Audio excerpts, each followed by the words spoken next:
जय श्री कृष्ण। युधिष्ठिर बोले, हे प्रभु,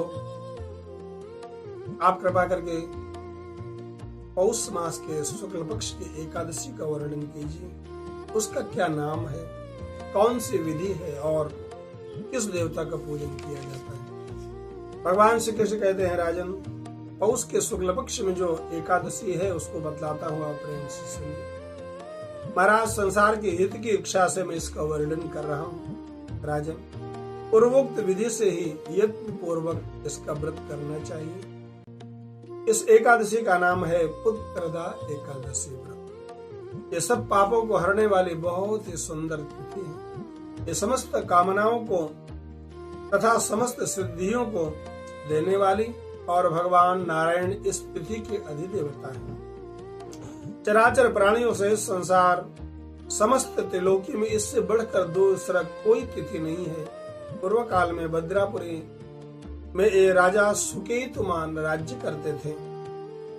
उनकी रानी का नाम चंपा था। राजा को बहुत समय तक उनके कोई वंशधर पुत्र उत्पन्न नहीं हुआ, इसलिए दोनों चिंता और शोक में डूबे रहते थे। राजा के पितर भी उनके दिए हुए जल को सुखोच्छ्वास से गर्म करके पीते थे। राजा के बाद और कोई ऐसा नहीं दिखाई देता जो हम लोगों का तर्पण करेगा, ये सोच करके उनके पितर भी दुखी रहते थे। एक दिन राजा घोड़े पर सवार होकर वन में चले गए। पुरोहित आदि किसी को भी इस बात का पता नहीं था। मृग आदि पक्षियों से सेवित उस सघन कानन में राजा भ्रमण करने लगे। मार्ग में कहीं सियार की बोली सुनाई दे रही है, कहीं उल्लुओं की। जहां तहां रीछ और मृग दृष्टिगोचर हो रहे थे। इस प्रकार घूम घूम कर राजा ने वन की शोभा देखी। इतने में दोपहर हो गया। राजा को भूख प्यास सताने लगी। वो जल की खोज में इधर उधर घूमने लगे। किसी पुण्य के प्रभाव से उन्हें एक उत्तम सरोवर दिखाई दिया। उनके समीप मुनियों के बहुत से आश्रम थे। शोभाशाली नरेश उन आश्रम की ओर गए और वहां देखा, वहां शुभ की सूचना देने वाले शकुन होने लगे। राजा का दाहिना नेत्र और दाहिना हाथ फड़कने लगा, उत्तम फल की सूचना दे रहा था। सरोवर के तट पर बहुत से मुनि वेद पाठ कर रहे थे। उनको देखकर राजा को बहुत हर्ष हुआ। वो घोड़े से उतरे और मुनियों के सामने जाकर के खड़े हुए और अलग अलग उनको सबको प्रणाम किया। वो मुनि उस समय उत्तम व्रत का पालन करने वाले थे। जब राजा ने हाथ जोड़कर बारंबार दंडवत किया, तब मुनि बोले, राजन, हम तुम पर प्रसन्न हैं। राजा बोले, हे मुनिवर, आप लोग कौन हैं?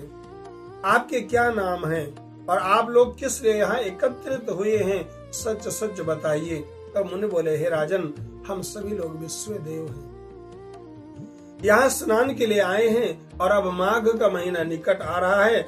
आज के ठीक 5वें दिन माघ का स्नान शुरू हो जाएगा, इसलिए हम सब लोग स्नान करने के लिए यहाँ एकत्र हुए हैं। और आज ही पुत्रदा एकादशी है, जो व्रत करने वालों के मनुष्यों को पुत्र देने वाली है। राजा ने कहा, हे विश्व देवगण, यदि आप मुझ पर प्रसन्न हैं तो हमको भी पुत्र प्रदान कीजिए। मुनि बोले, हे राजन, आज के दिन पुत्रदा नाम की एकादशी है, इसलिए यह व्रत बहुत विख्यात है। तुम आज इस उत्तम व्रत का पालन करो। महाराज, भगवान केशव की प्रसाद से तुम्हें अवश्य पुत्र प्राप्त होगा।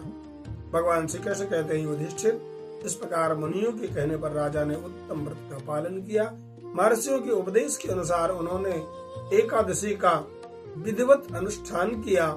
फिर द्वादशी को पारण करके मुनियों के चरणों में बारंबार प्रणाम करके अपने घर आए।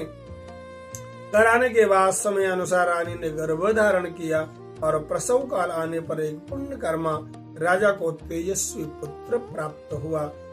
जिसने अपने गुणों से पिता को संतुष्ट कर दिया, वो प्रजाओं का पालक हुआ। इसलिए हे राजन, पुत्रदा का व्रत अवश्य करना चाहिए। मैंने लोगों के हित के लिए आपके सामने इस व्रत का वर्णन किया है। जो मनुष्य एकाग्र चित्त होकर पुत्रदा एकादशी का व्रत करते हैं, वो इस लोक में पुत्र पाकर मृत्यु के बाद स्वर्गगामी होते हैं।